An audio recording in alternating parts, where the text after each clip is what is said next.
Meeting ختم ہونے کے بعد سمر مبارک بند کو تقریباً 90% یقین ہو گیا تھا کہ پاکستان اب نیوکلیئر دھماکے کرے گا. اس لیے انہوں نے میٹنگ سے واپس آتے ہی پی آئی ای سی کے افسروں کو نیوکلیئر ٹیسٹس کی تیاری کے لیے بول دیا. ایس ڈبلیو ڈی کے بریگیڈیئر محمد انور کو حکم دیا گیا کہ ٹیسٹ کے لیے بنائی گئی سرنگوں کو تیار کرنا شروع کر دیا جائے. اس کے بعد 14 مئی کو پرائم منسٹر نواز شریف نے پرائم منسٹر ریزیڈنس پر اپنی کیبنٹ کی میٹنگ بلوائی اور سب سے مشورہ کیا. کچھ لوگ وہ تھے جو کہہ رہے تھے کہ پاکستان کو فوراً دھماکہ کر دینا چاہیے. کچھ لوگ کہہ رہے تھے کہ انڈیا کے پریشر میں نہیں، ہمیں اپنا وقت اور ٹائم خود دیکھ کر دھماکہ کرنا چاہیے. اور کچھ لوگ وہ تھے جو کہہ رہے تھے کہ فی الحال انڈیا پر دھماکوں کے بعد معاشی پابندیاں لگنے دی جائیں اور بعد میں دھماکہ کرنے کا سوچا جائے.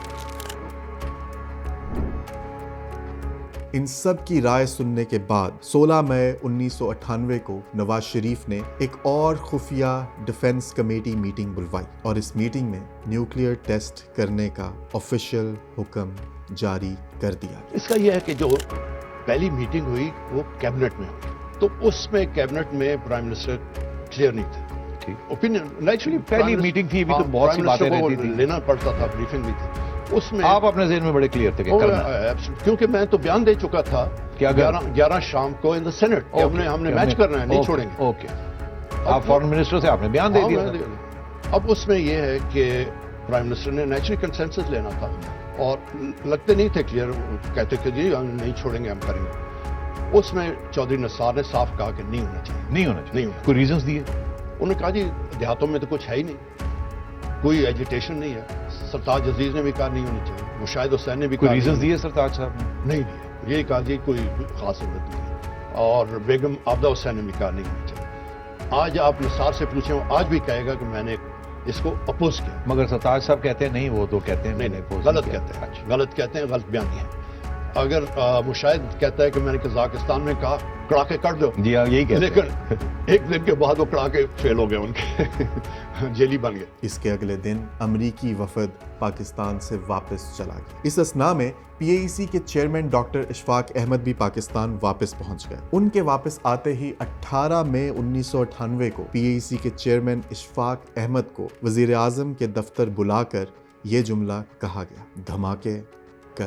اس کا مطلب یہ تھا کہ آرمی اور حکومت نے یہ طے کر لیا ہے کہ پی اے ای سی ہی پاکستان کے نیوکلیئر دھماکے کرے گا. وہ اس ٹیم کو میں لیڈ کر رہا تھا. اٹامک انرجی کمیشن سے اس وقت میرا تعلق تھا اور پاکستان اٹامک انرجی کمیشن میں میں نے 1962 سے لے کے اور 2001 تک کام کیا ہے. اور وہ ٹیم کیونکہ ایٹم بامز وہیں بنتے تھے، ٹیسٹنگ کی ساری کیپیبلٹیز وہاں تھیں، ٹنل ساری اٹامک انرجی کمیشن نے بنائی تھی، سائٹ ان کی تھی. میں اس ٹیم کو لیڈ کر رہا تھا جو کہ اس وقت تک اس پروگرام کو ہر طرح سے، ہر اینگل سے دیکھتی تھی اس محکمے میں. تو نیچرل طریقہ بات یہی تھی کہ پھر پرائم منسٹر نے اس وقت کیا، نواز شریف صاحب نے یہ ذمہ داری مجھے سونپی اور میں تقریباً 140 سائنسدانوں کو، ٹیکنیشینس کو، انجینئرس کو اپنے ساتھ لے کر اور چاہی گیا اور وہاں پہ جا کے یہ ہم نے ٹیسٹ کی. جیسے ہی یہ خبر عبدالقدیر خان کو ملی تو انہوں نے فوراً پرائم منسٹر نواز شریف کو خط لکھا. اس خط میں انہوں نے گزارش کی کہ پی اے ای سی اور کے آر ایل دونوں کی ٹیمیں بنائی جائیں جو مل کر دھماکے کی تیاری کریں. ساتھ ہی یہ بھی لکھا کہ عبدالقدیر خان کو اس جوائنٹ ٹیم کا ہیڈ بنا دیا جائے. نواز شریف عبدالقدیر خان کی یہ بات ماننا چاہتے تھے، لیکن مشورہ کرنے پر نواز شریف کو بتایا گیا کہ پی اے ای سی نے نیوکلیئر دھماکے کرنے کے لیے ساری تیاری 10 سال پہلے سے شروع کی ہوئی ہے اور اس لیے آخری وقت پر اگر یہ ذمہ داری کسی نئی ٹیم کو دی گئی تو کہیں کوئی مسئلہ نہ ہو جائے. بام کا ڈیزائن، ٹریگر، ڈائگنوسٹکس، ٹنل کی تیاریاں، سب کچھ پی اے ای سی کے ہاتھ میں تھا. خیر، وزیر اعظم نے اپنی جان چھڑوانے کے لیے یہ مسئلہ جی ایچ کیو بھجوا دیا، جس کے بعد عبدالقدیر خان کی جنرل جہانگیر کرامت سے فون پر بات ہوئی. یہاں بھی عبدالقدیر خان پی اے ای سی کی برائی کرنے سے باز نہیں آئے. یہ کہ وہ بناتے ہیں یادگاریں، اس کے اوپر اپنا نام لکھ دیتے ہیں جسے انہوں نے بنایا. اب گدھے کے اوپر تاج لگا دو تو وہ عربی گھوڑا تو نہیں ہو جاتا، تو گدھا تو گدھا ہی رہتا ہے. تم میرے آنے سے پہلے کیوں نہیں کر سکے؟ میں آیا ہوں تو تم تو 18 سال سے تمہارا اٹامک انرجی کمیشن بنا ہوا تھا، اور پھر آج تک پھر تم ایک ری ایکٹر کیوں نہیں بنا سکتے؟ تمہاری اپنی ٹیکنالوجی، اپنی ضرورت تھی، جو فرض تھا تمہارا بنانا. تو بہرحال یہی سمجھتا ہے کہ میں اگر تاج پہن لوں